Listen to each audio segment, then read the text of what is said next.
That's how bad it was. You could just spam left and right and let go of the keyboard, and the characters would move. That's how laggy it was.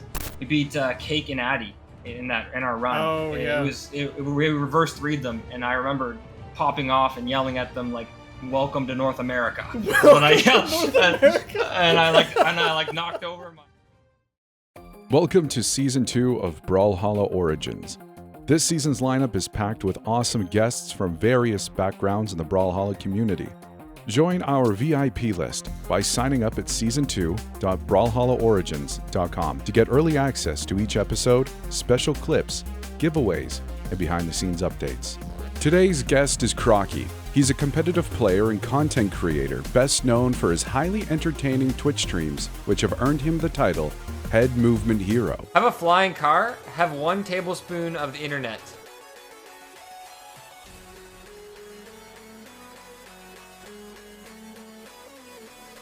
I don't think that makes sense. Brawlhalla Origins is presented by Brawl Academy. Brawl Academy's mission is to provide the best educational content for improving at Brawlhalla to support competition long-term by bringing in and leveling up new talent.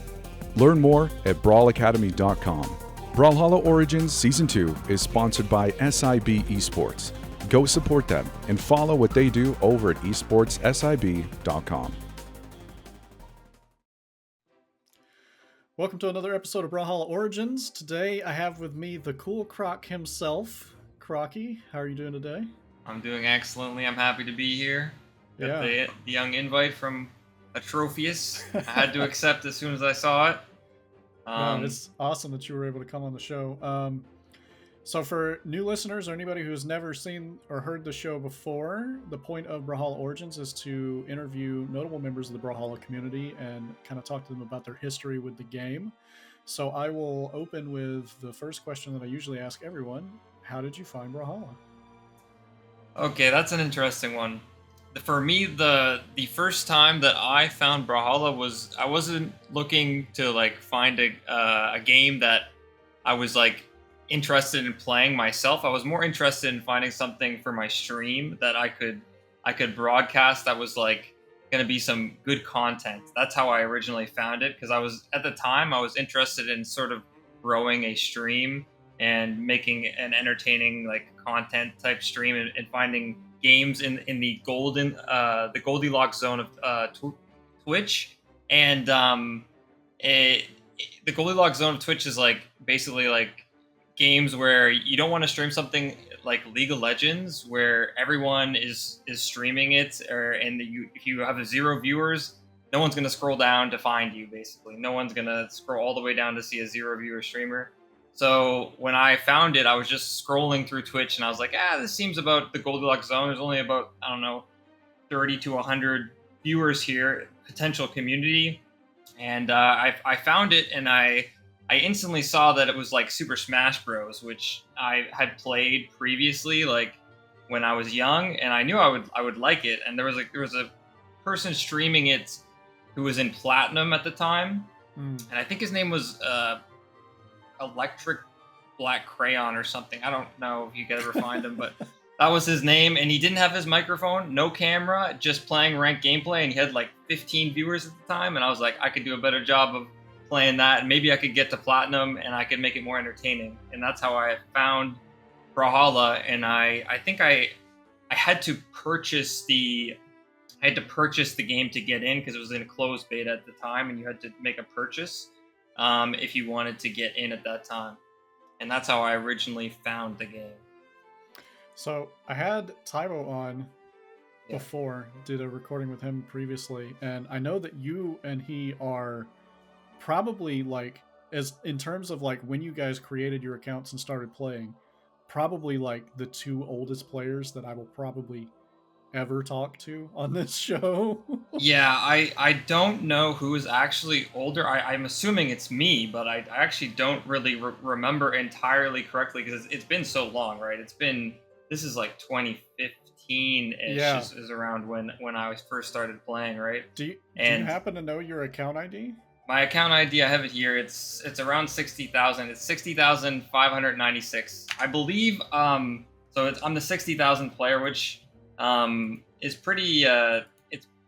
it's pretty. If you compare it to players nowadays in the millions, it's like very, very early.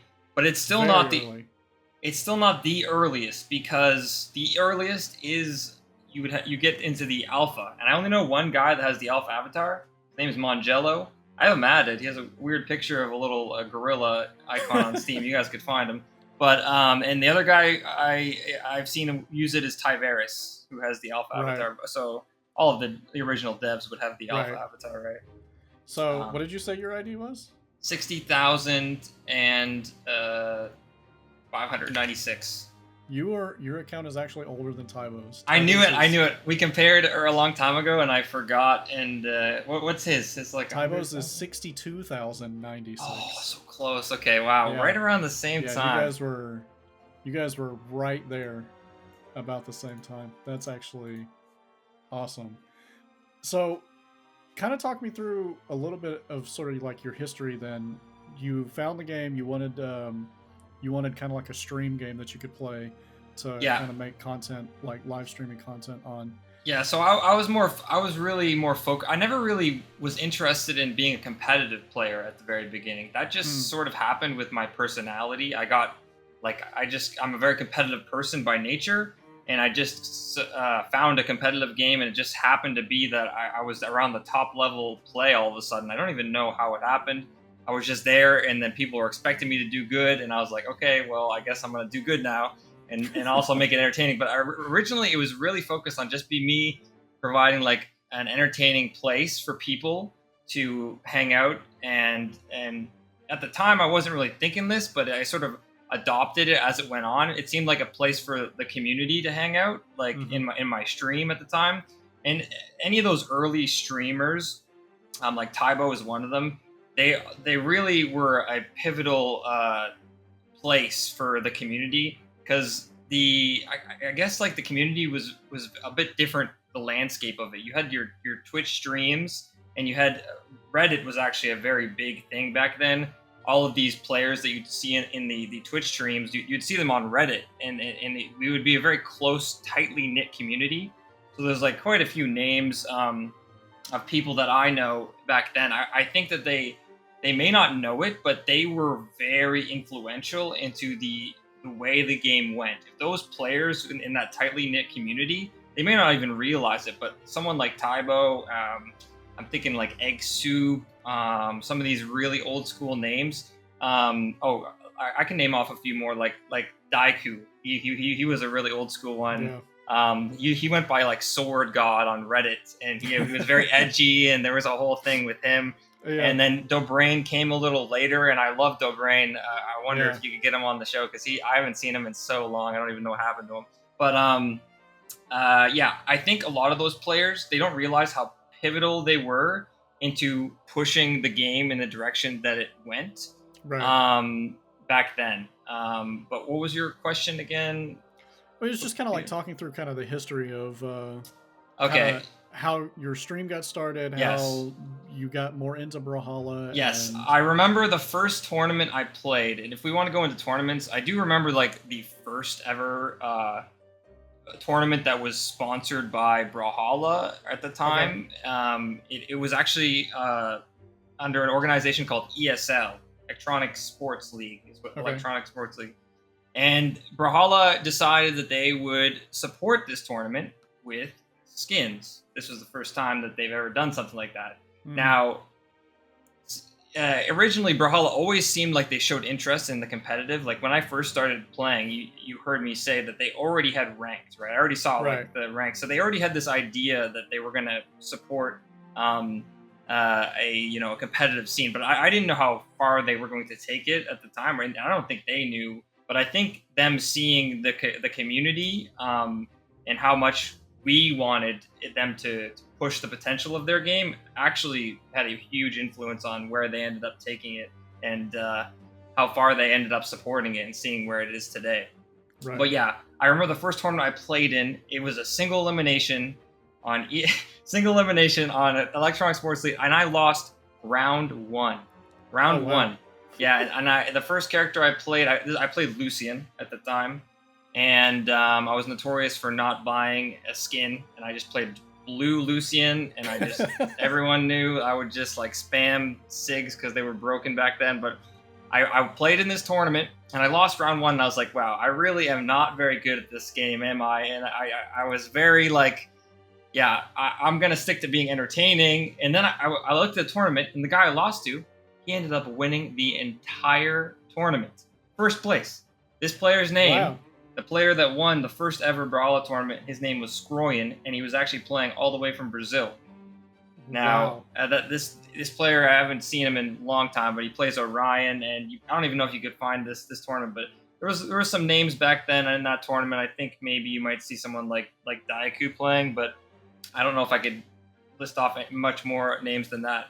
It might have been Daiku and him in the finals of it. But yeah, I lost round 1 to the guy who won in single elimination. So I was like, oh, you know what? Maybe I'm not that bad, because I kind of got him a little close. So I was like, I'll keep playing. You know what? I think maybe I can beat that guy. So then I kept playing, and then yeah, that was how my first ever tournament experience went. And that was the first ever tournament that was sponsored by BMG. Now they ended up sponsoring more of those electronic sports leagues. I played in quite a few of them, and there was a long history of old school players that rise to the top and fell off before they even came in with like cash prizes and big cash prizes. Like there's some really old school stuff before they even had the smaller prize pools that they ended up doing.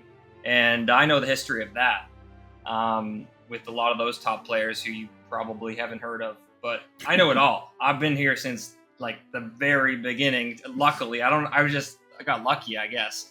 And one of the questions you asked about for me was like how did I end up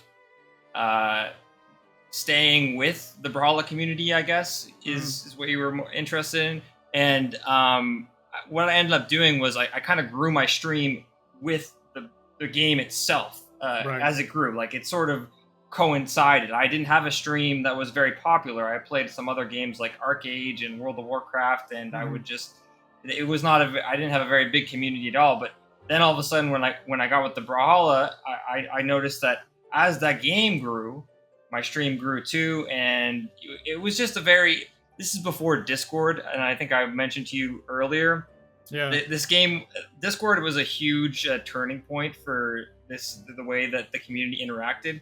Nowadays, what do you think it really was about Discord that kind of changed things? Because I know when I talked to Tybo previously, he said that a lot of like things happened in like TeamSpeak servers. And yes, I think Foda mentioned that as well. TeamSpeak servers, yes. TeamSpeak was the one that you would go to if you were gonna, talk with people and play Brawlhalla. You had to be in a TeamSpeak server, and they had clans back in the day. When I first joined, and I think Tybo probably mentioned this about the Jotunheimer clan was Joe. It was I just looked at the leaderboard, and Brawlhalla having that ranked leaderboard right off the bat, you could just pull up on a web page. I feel like that's underrated. I feel like other games should do that, because I pulled that up. I found myself pulling that up a lot. I would pull up that and look at it, and all I would see at the very beginning was Jotunheimer on the top 10. And actually, when I first pulled it up, there was one player who had Diamond, and all the rest didn't have Diamond. There was just one guy, and he was in Joe, and his name was Misfit at the time. And I remember popping in, this is another influential, very, very influential name from back in the day, Raiden, the streamer. He was actually streaming at the time when I first showed up. So he was there. He's more old school than me. And he was streaming these community tournaments that they would host, or he would host. And I would tune in to like see these players play like Misfit, and I would see all of the Jotunheimer clan, and I think it was mainly Joe at the very beginning. Then there became some branch off clans like Boo and Renescentia, and all these other ones, JV4 I think, but that's a little bit later down the line. Man, but yeah, that takes me back. You are definitely like a wealth of. Oh yeah, there's too much. Like I can't even. Like I'm giving you information on too many different topics. Almost I can't even stay on one. I was about to say, if we try to go into all of this, we'll be here for like hours. Yeah, for sure. We'll have to pull it back. Yeah. we'll pull it back a little bit because this episode is mostly kind of wanting to focus on you and your history specifically. So Yeah. let's talk a little bit about. So you mentioned your stream was kind of growing alongside the game. Yes. And then we did kind of talk about sort of like the transition from like TeamSpeak and then Discord kind of coming online. Yeah. Can you tell me a little bit more about how Discord really changed sort of the game as in terms of like the community? I would say before Discord, the community was actually a little bit more tightly knit in a sense, which is odd. You think Discord would sort of make it more close, but it actually the effort it took to actually connect with people, being somewhat difficult, made those connections more meaningful, because you actually had to like join this exclusive TeamSpeak server and get an invite, and it would only have very few amount of people, like 12 people. So if you hanged out with those people, you'd hang out with them every day. They'd always be in voice chat. There was no real text chat in TeamSpeak, so you had to be in voice, and you ended up creating these closer bonds because of how difficult Discord is. Too easy. You don't even need to join the voice chats half the time.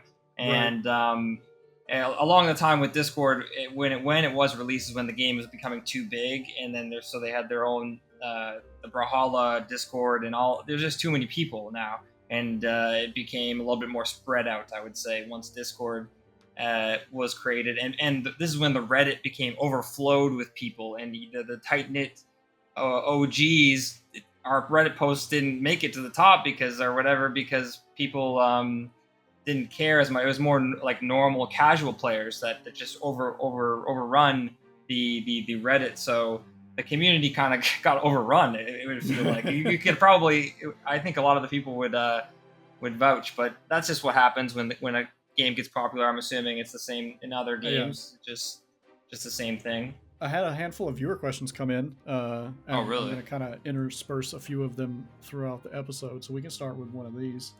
And it's actually kind of related, well, somewhat related to what we were talking about a little bit with Discord and the way that the community was different kind of before and after.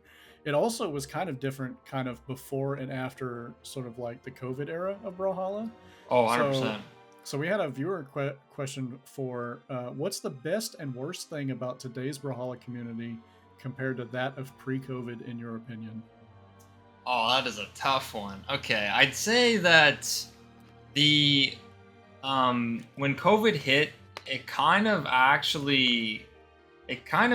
stunted a lot of the I don't know, the bond of the players that were going to the lands a bunch. It felt like it disconnected them, and an entryway of new top talent sprung up, and it felt like a lot of players just sort of didn't play as much once they knew that they weren't going to see their friends at lands as much, and sort of it sprung the new growth of newer players. Now I kind of stuck around and hanged out and played around this sort of competitive level, but I've seen a good number of players just completely drop off the face of the map, and not playing anymore.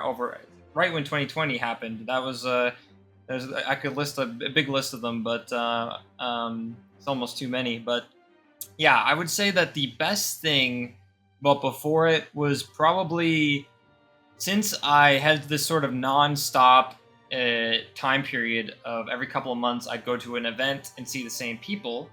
It created this close bond with these players that I don't have as much with the new talent that is more they came up in the online. I feel like I don't know, the old school players are we still have a close bond, so I still show up, but there's less of them, and it's less prominent as it was back in the day, for sure. There's quite a few people that stopped playing because of COVID. Right. Yeah. Okay.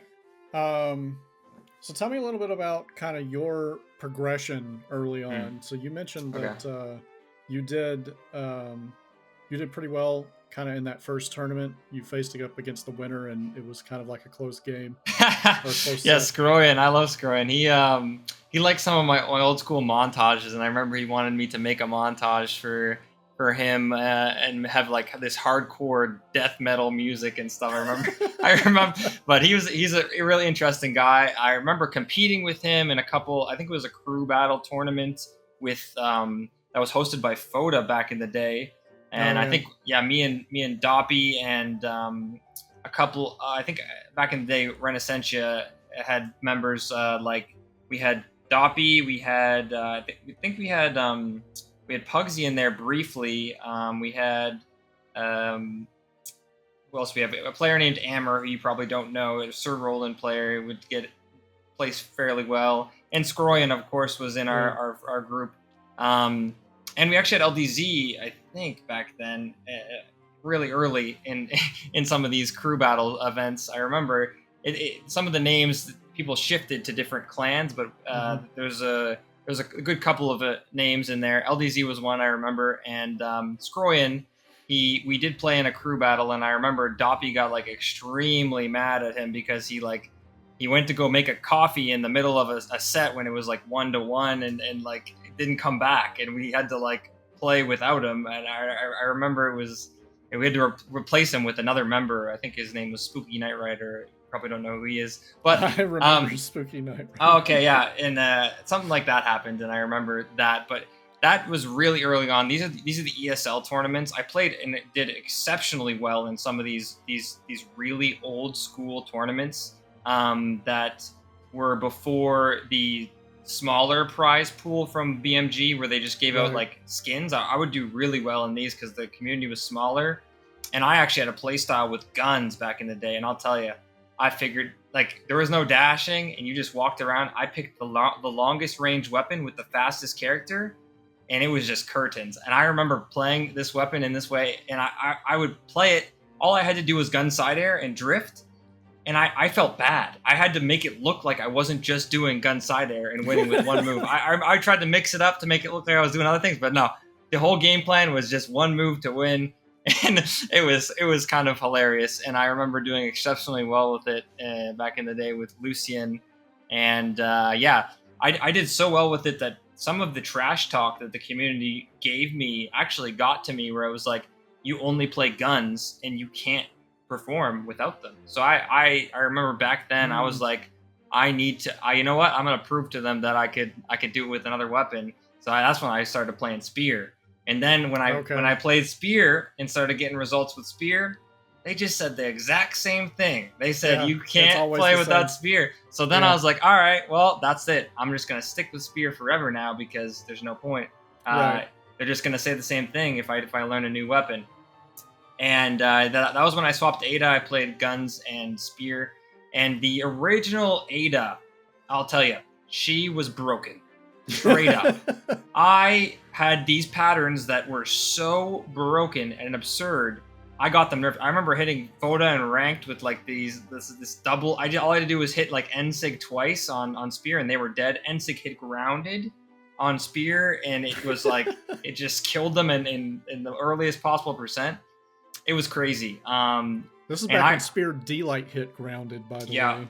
I got people that don't know. Yeah, Spear D-Light hit grounded. This was a wild time, and I got that character butchered because the players complained when I was beating them with it. All of them, they hated losing to me because I was just like the entertainment guy who streamed, and the top players did not want to be losing to the goofball, you know what I'm saying? And I also avoided touching the most prominent weapon at the time, which was heavily sword dominated. Hattori everywhere. I would not touch sword. I was like, I'm going to play Spear instead of sword.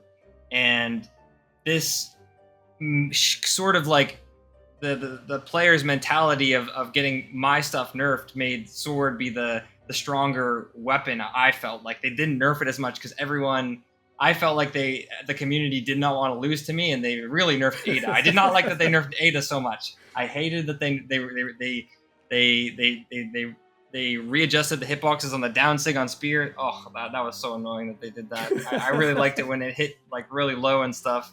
But yeah, that was a long time ago. I had a lot of results with Ada, and I'm actually I was known as the rank 1 Ada for the longest time. I had it in my Twitter bio for the longest time. Everyone knew me as the rank 1 Ada because that's the only legend I would play. And actually, I have a very unique personality where I will stick to one thing, right? I'm a very stubborn person. You should know this about me. It's a double-edged sword. People will come into my chat and they'll tell me, you got to do this better and or do this combo instead of this, and I will it's like, nope, I'm not going to do the optimal combo. I will win with the unoptimal thing, and I would just grind it, and I'm just stubborn like that. So the stubbornness, it allowed me to have a grit that was good in Brawlhalla, that allowed you to like not give up, like that determination in these very close spacey things, like the stubbornness. Oh, he won't back down. He won't give up. That really, really had me a benefit. It was really beneficial early on. But later on, when you had to play more optimally and that you had to adapt, it became more and more of a thing like, he's being too stubborn with his practice, he's falling behind. And I had to get past some of those hurdles, but even to this day, I'm extremely stubborn. In fact, if you look at I think I have some of the most hours ever played. I know in 2019, TWK actually, I was at final round, actually sat me down. He's like, "Are you okay, man? You have the most ranked games ever played, like ever, hands down." I was like, "Yeah, bro. Like, because I will just grind it. I'm very stubborn, and I will stick to things. I'm a grinder through and through. And if I set my mind to want to do something, I will just stick to it and not give up, kind of thing. But yeah, I don't think I do have the most ranked games anymore. But it's arguable with my Smurf accounts because I have a lot of grind. I would just grind nonstop on Smurf accounts as well on main. Yeah. I have like 7 of them. I just would just play on them mindlessly. Experimental, ranked, whatever. But I would always play like the same characters. So even if I was playing on a Smurf account, people can identify me by my playstyle all the time. Yeah, I can't go incognito. It's too obvious that you're fighting me because you have a very distinct playstyle. Like it's. I remember back in the day, I always wondered what it was like to fight me because I just was I was pretty like dominant for like a player, especially in the earlier days of the game. Right. And I really wondered no one else really played like I did for the longest time. Yeah. Not until like people started really copying. Like once Ethan made his appearance and copied my spear and made it better, that was like when that was one of the first things where I was like, okay, well he doesn't exactly play like me, but he's copying my strategy a little bit. And then later on, we had another player named Taffy, and that guy played very similar to me. Like he almost really, and I was like, this has got to be what it was like to fight me. That guy was the closest ever in my head where I'm like, yep, this is how I played. This guy did it like I did. Yeah, I remember, what was it? Stingray came up. Oh, Stingray, man. I remember he used to ask to spar me. He had a different name. It's kind of weird. We didn't cover this, but my username, I've always stuck with it online, no matter what. Crockie. You might know me as Crockie Star or Koala Crockie. Always Crockie. The term Crockie originates from the I don't know if you know. You probably know he is Steve Irwin. He's like an Australian TV show guy who would wrestle alligators. And I remember watching him as a kid, and I thought he was just the coolest guy ever. Like I'm terrified of that creature, the crocodiles and all this stuff. He didn't care, and he just seemed like so cool. So I was just like, this guy is like he's like my idol. I would look up to him, right? And he would say Crockie, and that's how I spelled it as a kid. I spelled it Crockie, yes. And so that's how the name originated from the beginning. And I always, obviously, my personality now, stubborn, not gonna change it ever, no matter what. Like you see these other players change their names. Nope, not me. I dig my heels in, kind of thing. That's one thing you will have to know if you know that about me. I mean, honestly, I think it's better to get a name that you like and stick with it. Especially especially for like what you're doing as well as like a streamer and like a content creator. You want to have that brand that's just kind of like established. It is good for that. It sticks with people. If you're switching up too much, people don't like that. It's I know a couple of players switch their names and people just call them by their old name. It's hard to transition your name. So when you pick a name, make sure it's a good one. Yeah, I've been Atrophius for like 2 decades. Oh so. yeah, of course. I'm not the only one that picks a name and sticks to it. That's true. Yeah. So. But yeah, we were talking about my original come up. I think I played Ada at the beginning. I was talking about Stingray. Dude, oh Stingray, yeah, you mentioned Stingray. Stingray would ask to spar me, and he's one other player that copied my spear style and came up. But also uniquely, he changed his name. He used to be called Aowitty. Or Witty, I think his name was called, and he changed his name to Stingray, which is actually the thing that ended Steve Irwin. I'm not even, and I always sparred him. It always seemed like, and he copied my spear. You know him, you always know that when he first popped up and started making placements, he played spear like I did, but he didn't play it like exactly like he made his own adjustments and improvements and whatnot. Does he know the story about your name? I have never talked to him about it. I don't know what. I just thought it was the weirdest thing. Like, that is. I thought I've never asked him, but like I was like, that's not the most amazing coincidence of all time, though. Yeah, I don't know. The name changed, and then all of a sudden he just had my playstyle. And then I remember fighting him in one tournament where he didn't actually play spear. He played guitars. He played Ragnar, and I got absolutely demolished this tournament. I think it might have been.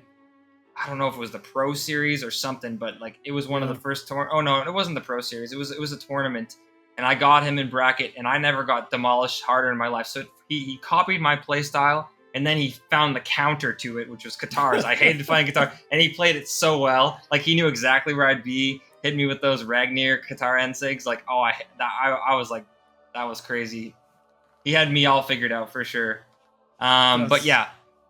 Back in the day, I guess we'll continue. I started with Lucian. I was hard-headed, stuck to Lucian, and I would have stuck to Lucian to the day I died, but the community hated my gunplay style, and I felt bad in my soul because of what I was doing back before Dash. the gun side there, it was weighing on me. Like I was getting really good placements, and there was some good talent out there, and I found a trick. You know? Tybo talked a lot about Gunsair in his. Oh yeah, I found a little trick, yeah.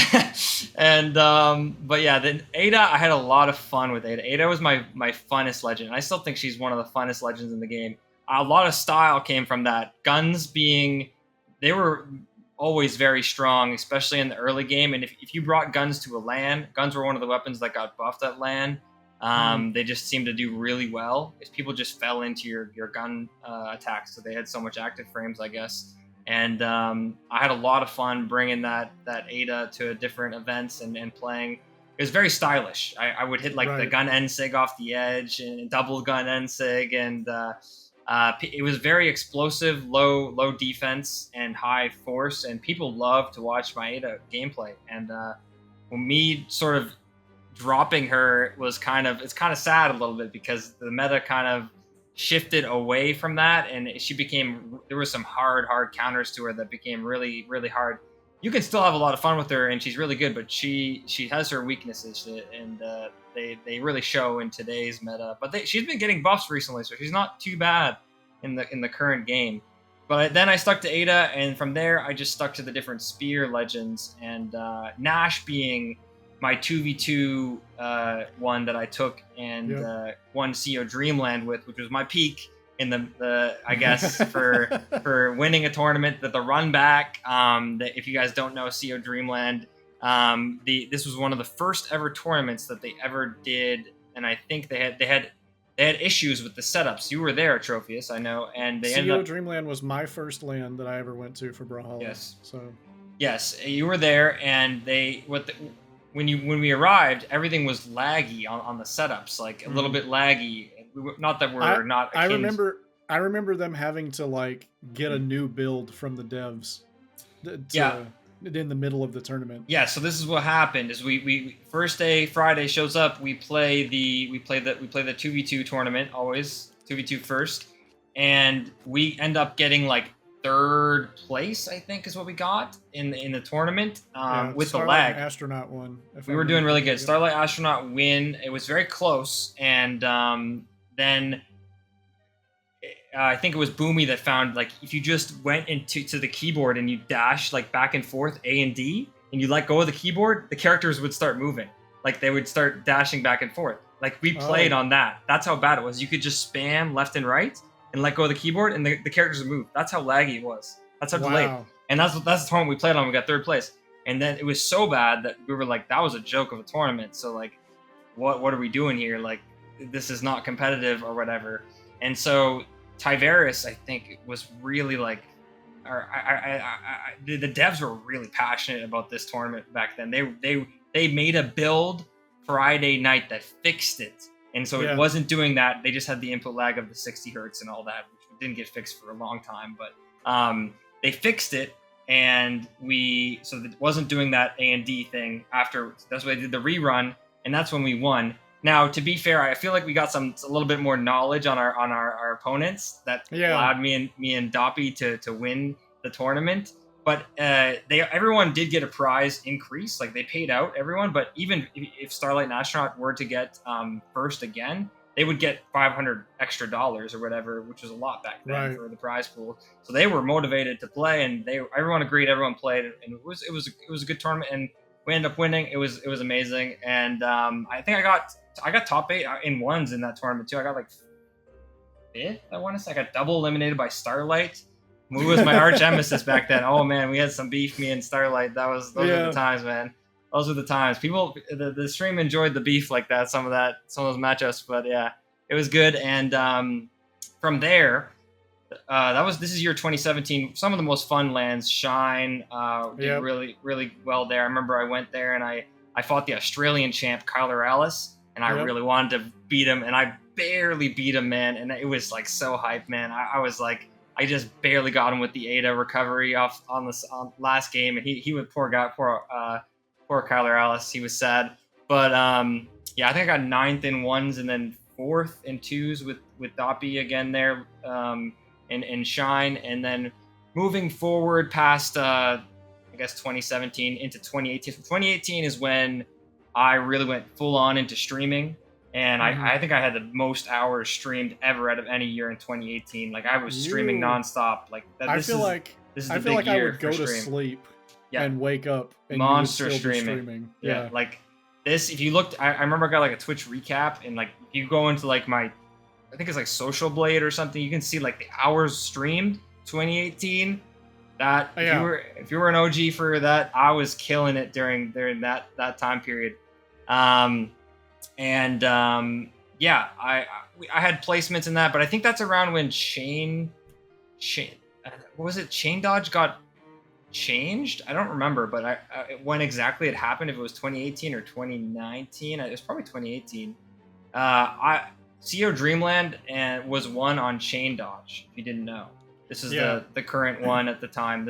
It was the middle of that year that Chain Dodge Chain Dodge got replaced with Dash before BCX. Yes, okay.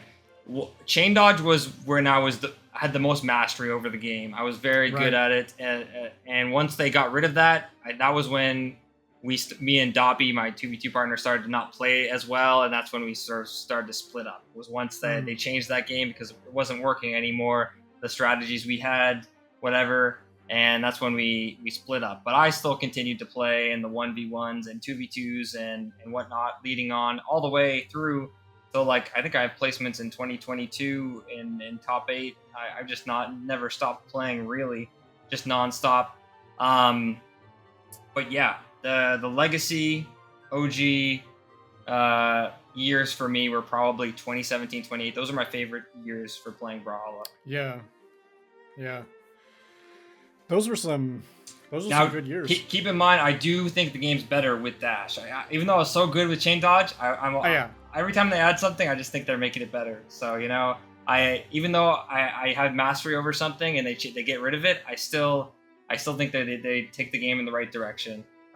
And I like what they've done with it over the years. Well, how about some of the most recent changes with Dash? Most recent changes are interesting for sure. They're definitely like players are gonna have some arthritis issues going into the future with like how much they're going to have to spam that movement. If you don't know, the competitive complexity for Brawlhalla does go down to the movement. We don't have as many attacks and stuff, so when you're pushing the meta, it's pushing the movement in the way it's used for baiting and whatnot. So when you're watching the newest players, it can be kind of hard to see what they're doing. Like, so, Brazil is number one. I knew Brazil was going to win. I think I knew the NA was going to lose this year. You can go back in my stream title before I went to BCX. You'll see it's like, I'm going to BCX only to watch NA lose. Because I already knew. It's clear as day to me that the movement is ahead in the other regions in the most current state. I don't know why that is. NA players playing less. Maybe just the other regions playing more. I think Brazil, they're just insanely motivated with the prize pool and whatnot. They're just on top of the game right now. Grinders, man. They play but they so much more. They don't got it in 2v2s in comparison. We love 2v2s over here in North America. Oh, yeah. We do. We just nonstop play. And so it has to do with the amount of grind, I think, with the players. And they're grinding more than once, for sure. And it's paying off for Brazil. So let's talk a little bit about some of your stream production stuff, because you are pretty notable for having sort of like little mini games that you kind of coded and produced yourself on your streams. Okay, yeah. So originally, I worked at a summer camp for a couple years while I was streaming, and I learned to use a program called Game Maker Studio, and I'm very adept with this program. So in my downtime off my stream, I would think, oh, how could I use this skill to integrate it with my stream? And I made a couple things for the game. I'm not that good of a programmer. I've never been a very analytically smart guy when it comes to this type of thing. I'm more of a communicator. I'm better at English rather than programming kind of thing. And I made a long time ago, I made a Brawl Party, which was like this game like Mario Party for Brawlhalla. Yeah. And I uploaded it, gave it anyone free use. It's very very bare bones, but I wanted to make something like that for the community, and people liked it. And I've also done the Brawl Royales in the past, which was like these wacky game modes that you would eliminate players and give the winner a prize, kind of like a battle royale. And I would do that. I remember a couple YouTube videos of mine did really well. I think back in the day, people when battle royales were popping off, they showed a lot of interest into that, and I did that. I may also make little things on my stream, like the koala cannon for my subscribers and stuff over the years, and that's been fun. That's just something a skill that I use to integrate with my stream. As I said, I always focused on trying to be more entertaining, and somewhere down the line, actually, I kind of got really lost in the sauce with competitive. And more focused on competitive rather than being as entertaining, because Brawlhalla, it seemed to people wanted to see me do well in tournaments, and I sort of was like, okay, I want to do well. And competing at the top level play, let me tell you, over the years, it starts to take a lot of focus. Back in the day, I would be talking about stories and being super charismatic and just leaning back in my chair and beating up people in platinum and diamond, and then all of a sudden, man, it's like, if I want to be like top 10 on the leaderboard, I got to be locked in and sweating, and people are sniping me, and it just become harder and harder over the years. And nowadays, like, if you want to be, extremely entertaining and also like top 10 on the leaderboard, trying to make a whole production, it's very difficult to maintain it. Now, I'm kind of unique. People call me the head movement hero because I move so much, right? I was about to ask about that too, because you are well known at this point for your movement during your gameplay, and it's for anybody who hasn't seen a Crockie stream or seen Crockie play, he gets very intense when he's kind of like locked in, and there's a lot of like physicality to the way that he plays. Yeah, and a lot of people don't get that it's not just a thing on stream. Because when I went to, I guess it was CO Dreamland and then Combo Breaker. When I went to these lands and actually saw it in person, it is an experience. What is Yeah, that's a blessing and a curse. How it originated is interesting to me. Now, there are other platform fighter players I've seen. I'm not the only one that does it. In fact, I think you team with Double Dime a lot. He has a little something with his tongue that he does. If he's really trying to win, like I'm not the only one that has these things. Mine is just exceptionally bad, right? It's true. So especially in platform fighters when it's heavily focused on movement, I knew that from the beginning. I could tell from the beginning that the game was very focused on movement. Yeah. And I just had a thing where like if I was trying to really get that pixel perfect movement, I would start to move. And I think what happened was positive reinforcement. When I started to do that, I would win games and my brain would be like, okay, well, you got to move IRL in order to win the game. So it just was a feedback loop that grew and grew. And it helps me like get into that focus mode where I'm like laser locked in, I guess. And that's the only theory that I do have for why it happened. But yeah, I definitely move way more than your average player when I'm really trying to win. And that is a blessing and a curse, or it's mostly just a curse, to be honest. But because, well, the good thing is when I'm playing 2v2 and my partner's beside me, it motivates them. They've told me, like Doppy's like said, like you're trying that hard, like I can't let you down. So like, like if he's really wants to win that bad, you can just see it out of the corner of your eye. Like it motivates you to play well with your partner. Like you know your partner's giving 120%.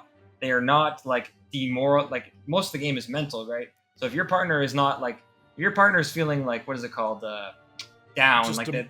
Depressed, like they're you can just see it out of the corner of the eye. But for me, you just see the passion, like you just see me going like in there, and it just motivates them, right? If I ever played 2v2s with you and you were like perfectly still next to me, I would probably be the most depressing thing.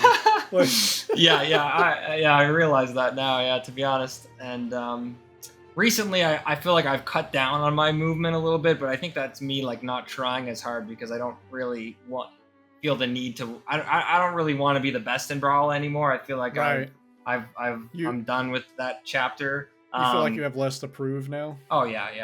I've had my fun with the game competing like that. I still do enjoy competing, so you might see me play in a tournament here or there. But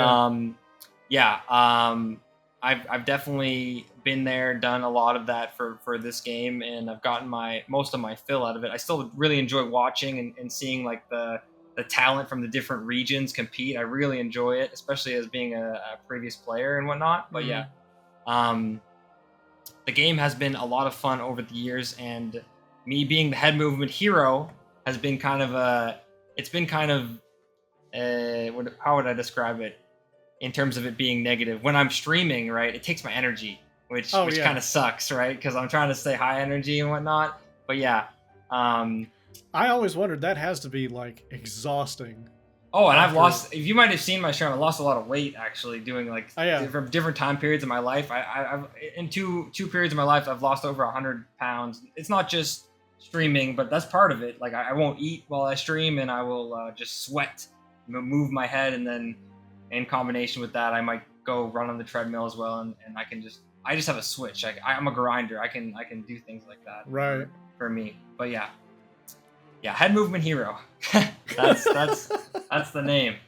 Yeah, it fits. It fits. What is kind of the future for Crockie look like?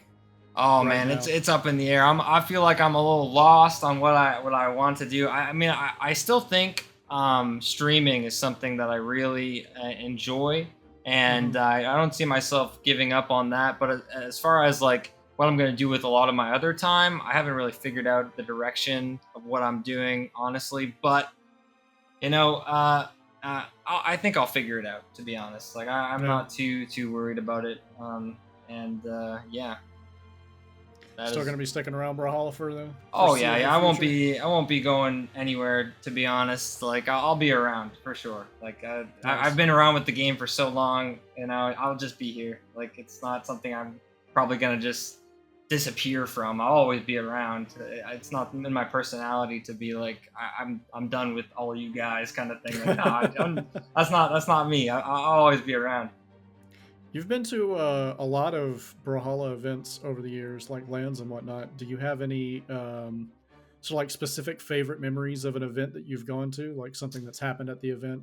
Oh yeah, in particular, obviously, See Your Dreamland was very fun. Like both in ones, I had a set with Stevenator where I just reversed him, and it was the most clutch thing I've ever seen. You can find it on YouTube. It's down there somewhere in the 1v1 bracket. I just completely reversed him from red health, and he had 3 stocks white, and I was on my last chance, like last stock, and I don't know what clicked, but I figured it out. Anyways, another moment that I guess I would have would be Shine. In particular, Boston Shine, it's 2017. 2v2 with Doppy. We got eliminated really early, I think by Phazon and Midget was the player's name. I don't know if you remember him. Yeah, I remember Midget. And these Phazon and Midget were not known to be very good at the game at all at that time, I think. And we got sent early, and we had an insane losers bracket. Like we got all the way to 4th, but it was we had to beat so many teams. We beat Cake and Addy in our run. Oh yeah. We reverse threed them, and I remember popping off and yelling at them like, "Welcome to North America." When I yelled, and I knocked over my monster can at the time, and I remember people were watching, and I was just so passionate. It was so much fun. That moment in particular, I think that run was very fun because Doppy is a very when we get sent to losers, he can be very volatile and get down on himself. Like he was mad. He was mad about that. And for us to pull it back and regain the mental, it was fun. Like I had a blast. It was a great time. Can you there was a set versus iThrow, I believe it was. Oh my goodness, dude! I forgot about this. That became a bit of a meme. Oh, if you search me on Google on Discord GIFs, it's the only one that pops up is me like yelling at iThrow because I have like 100% win rate at sudden death in tournaments for Brawlhalla. And first of all, you're probably one of the only people that has gone to sudden death. There's a couple of times. You know Double Dog. I'm sure he's gone. I'm sure he's gone there. But yeah, I remember this tournament in particular, final round. This was an interesting tournament. This is 2019, one of the first tournaments of the year, I think, maybe. Yep. And I was teaming with a player named Ilyu at the time, and little did I know, me and Ilyu were doing really good playing Kyle Lucian at the time, and we were very excited to go to this event. Little did I know, Ilyu was going to have his bus broken down with his phone off, dead, because no battery, and not make the event, and I would only play ones. I couldn't play twos, because I thought he was going to show up. I could have teamed with Dobrain or other players, but because of this, I had to only play in ones because I was like, I didn't know where he was because his phone was off. So Ilyu, I love that guy, by the way. He is the homie. You don't know him, nicest guy you'll ever meet. And I only played in the ones. And in the 1v1 tournament, I was motivated to do well. I really wanted. I was showing up to this event. I wanted to do well. I played a lot. I felt confident in both game modes, and I already got taken out of one. I felt I was doing really well. And I had a very good run. I think I beat Simba, and then I went to go fight Noel in winners. And Noel, he did me dirty on the main stage. I'll tell you, man. I beat him game 1. Homie stands up. He says the setups are laggy. He walks out the building, goes out for a walk, fresh air walk. He says he's not playing on the setup. And he goes out there, and this is like a best of 3, I think, at the time. So I just need to win one more game. He goes outside. They decide to swap the setup somehow, and we were on the new one, and he takes 15 minutes, like, whatever. And he comes back, sweeps me. 2 with, I think, probably with Azuri. That character robbed me of so much money, and they always fought me versus Noel. I had to fight Noel so many times. Keep in mind, I don't know if you have interviewed Noel. I don't know if you mentioned about me, but he said back in the day that he looked up to me, and because I was better than him, because I've seen the rise of all these players. Oh, yeah. And he wanted to be... but he played Azuri, and he would rob me of these very close sets at many tournaments where like it was a very important winners bracket run, and they always put me back against him every time because they didn't do this seed changing thing that they do nowadays, where they sort of they mix it up more. It wasn't like that. I would get this seed, and I would place at my skill level, and it would cause me to attack match with the same person over and over again. So if you can't beat him, you just get the same placement and you fight the same guy, and, Right. and it kind of thing. And it kept happening, and he kept robbing me. But yeah, in this one, I felt particularly gypped because not only did my 2v2 partner not show up, he also iced me out with this thing. I didn't like that he did that. I don't care if the setups are laggy. I personally don't have the gall to just stand up and be like, if the setups are laggy for me, I'm just going to take the L because that's just how it is, right? That's what we're given. And he stood up. He's like, nope, I'm out. I'm walking out of here. And he just left the building. I remember watching him leave. And then on top of that, while this set is playing, I'm just remembering now, I lost my phone. I was playing this set versus Noel. My phone is gone. And I need my phone to like get my passport and stuff to like get back to Canada. And this is really stressing me out because I'm still a young guy at this time and I'm traveling solo and like I didn't want to lose my phone and it was stressing me out. And I had to go as soon as I lost the set to Noel, I had to go fight iThrow in losers.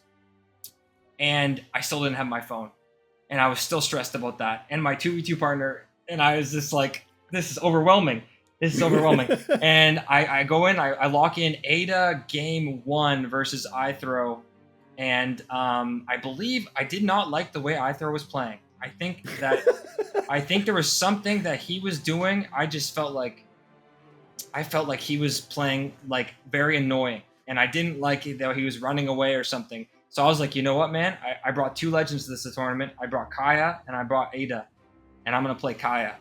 And I'm going to make you suffer the way you're making me suffer. And we had I feel like he was the first person to play like in a way that was like tilted, like not approach. And I was like, you know what? I'm going to do it better. You know what? Well, let's play. Because game 1, I just ran at him. If he played somewhat aggressively more and not made me mad, he would have just probably clean slated me and I would have stuck one Ada. But because he made me mad, I decided I was going to play Kaya and just like play like I hated him.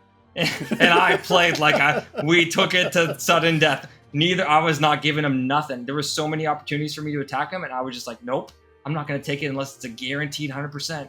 And you know what? I'm playing Kaya with 8 defense and we're on Twilight Grove. We have these platforms. Like, I don't know. And so it goes to sudden death and it was just the closest thing. He just ends up doing something and he misses and I just punish him for it. And as soon as I hit him with it, you can see the distraught. His head goes down to his keyboard and I pop off. I'm like, let's go. Because I knew after I beat him, I had like, I think I fought like Jester or something. And I got to like 9th. I ended up losing to Cody Travis for top 8. But yeah, that was a tournament. That was a famous, notable moment for sure for me. I forgot about that. I'm glad you reminded me of that one.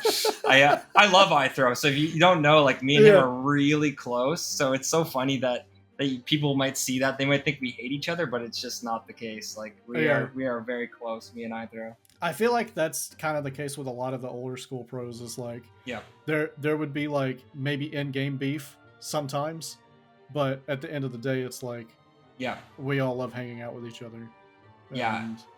I feel like that beef never really got settled in the 2020 to 2021 era. They just had like this online, because online warriors, people like say things behind the screen, and then the beef just sort of stays there. And if it lasts a long time for years without people going to the LANs and they're all competing, it created a little bit of a different environment for sure. COVID definitely played into that. I'm not sure what exactly the beef between any players in that era, 2020 to 2021. I don't have any. I'm cool with everybody. I don't really cause drama anymore like that. Or at least I think.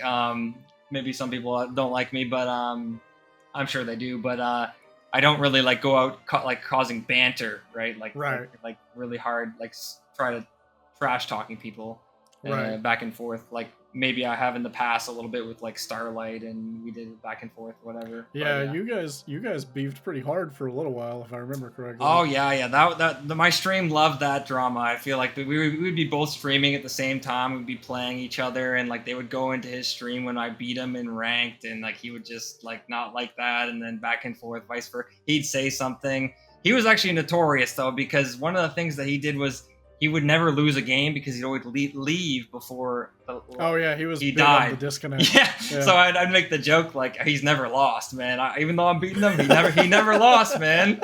He doesn't lose. But we've settled the beef. I feel like he's contacted me in the future. He'd be like, hey man, I know we've had this thing going on, but I just want to let you know, man, we're good. And so me and Starlight are good these days. But yeah, the beef definitely back in the day was fun for the people. People like watching a little beef in tournaments. Right. Sure. They do. Yeah. Yeah, it's kind of all about the storylines and stuff. Oh yeah, for sure. That's what makes it really entertaining, I think. Oh, 100%. Definitely does.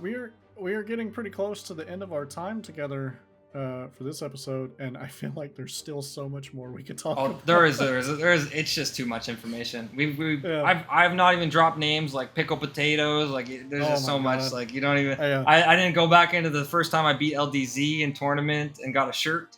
There's just so much, man. Like there's just so much. It just goes on. We might have to do a Crockie part 2 at some point. Yeah, if they wanted, man, I'll come back for sure. Yeah. Do you have any sort of like last thoughts that you'd like to share for like with any of your fans or any of the larger community or anything like that? I feel like over the years I feel like I've met a lot of people, and a lot of people have tuned in and seen parts of me like online competing, entertaining, streaming, and I've gotten a lot of support over the years, and I feel like I really sometimes I feel like I've gotten so much over the years. So many people know me, and I feel like I almost don't deserve it because sometimes I get into these time periods where I feel like I'm not working so hard to put out content and whatnot, and I feel almost bad that people believe me to be like super successful, and I just want to let everyone know, like, thank you to everyone that's ever supported me over the years. Like, straight up, I really appreciate everyone. There's the list would go on. There's so many people, like people have dropped a sub one time and all this over the years. Even anything, just came in and supported me in any way over the years. There's a huge list of people. I have like a sub drawing folder in my computer of like thousands of sub drawings that I've drawn over the years. People just drop in a sub, they're just saying like, hey, I like what you're doing and I want to see you continue and grow, and I appreciate every one of you. That's awesome. That's awesome. Yeah. Well, thank you for coming on the show. I really appreciate it. No problem. Thanks for having me. Season 2 was a lot of requested guests. That's people that were highly requested by viewers, and you were pretty up there. So I'm glad. That's amazing. Happy to have you on the show. This was awesome. And dude, we probably might do the Crockie part 2. Yeah, we might do a Crockie I feel like part maybe 2. Maybe even getting like a little call here with a couple of the OGs would be a good time. Yeah. Like multiple people, maybe. I don't know. Maybe. I like that idea a lot. I think there's a lot of pieces to the puzzle of the OG Brawlhalla. Like there's so many. There's so much going on there that I feel like someone needs to drop a fully composed piece of everything, and I would like that. I could obviously be a person that could do that. If someone does want to work with me on something like that, I would be more than happy to help them. That'd be really cool. Actually, I'll say this on the show for accountability. If you want to DM me a list of people that you think would be good that are still at least somewhat available to the community right now today, that we could maybe put on like a group, like a guest list, sort of like a few of us on at one time, just to kind of talk about history and stuff. That would be the lost history of Brawlhalla. I would be down to like do a show that is just like a group panel of like OGs or something. I think that'd be really cool. Well, that's going to be it for this episode of Brawlhalla Origins. Thank you so much for coming on, Crockie.